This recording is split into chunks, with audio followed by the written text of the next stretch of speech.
Bon, je profite, bonjour à tous, de notre actualité pour vous parler de la giardiose, puisque c'est ce qui nous impacte aujourd'hui avec nos deux chatons en accueil.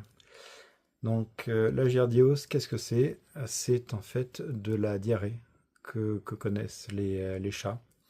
Alors, souvent les chats, quand vous les avez en accueil, euh, ils peuvent déclencher une diarrhée. Pourquoi la diarrhée?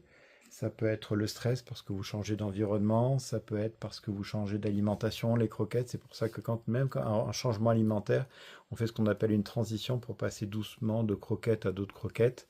Ça peut être par exemple aussi de leur donner des croquettes plutôt pour les bébés qui contiennent du lait dedans et certains chats réagissent au lait.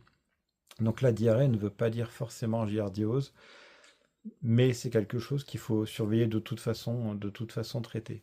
Alors la giardiose, comment vous faites pour le remarquer? Déjà, donc la diarrhée est très liquide et continue. La vitalité du chat elle-même n'est pas vraiment affectée. Vous pouvez avoir un chat qui mange bien, qui se nourrit bien, qui est assez actif. Mais par contre, vous voyez un ventre totalement ballonné. Si vous le faites un peu le palpation là, ici, au niveau du ventre, vous verrez que les selles sont liquides à l'intérieur. Et donc vous voyez des selles totalement liquides, quasiment de l'eau, avec des glaires.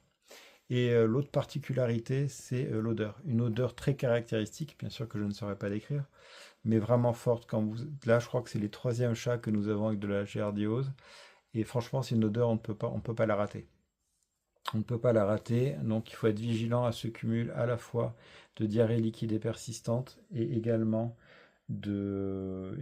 cette forte odeur. Donc les réflexes à avoir bien sûr, c'est d'arrêter toute nourriture, soit à base de lait, donc comme les croquettes de bébé, ou de leur donner de la pâtée. Donc c'est vrai que la pâtée c'est bien pour la socio, mais par contre pour la diarrhée c'est pas top du tout. Donc il faut faire ça, il faut les emmener chez le vétérinaire qui va faire un test qui ressemble au test du Covid. Le test du Covid, donc ça va être un coton-tige inséré dans le derrière du chat et qui va être testé sur un petit testeur exactement compatible avec celui du Covid. Petite particularité, donc cette petite qui a été testée, Cookie, a été testée négatif. C'était un faux négatif, ça peut arriver parce qu'apparemment, selon le moment, la portée, la charge bactérienne n'est pas forcément top pour faire le test. Donc elle était négative, aujourd'hui elle est extrêmement positive. En termes de traitement, une fois que la giardiose comment dire, est actée, c'est le Panacur.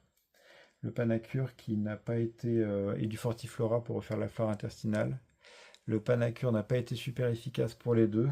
On est passé à un autre antibiotique qui s'appelle le Metrovis. Et aujourd'hui, on guette peu à peu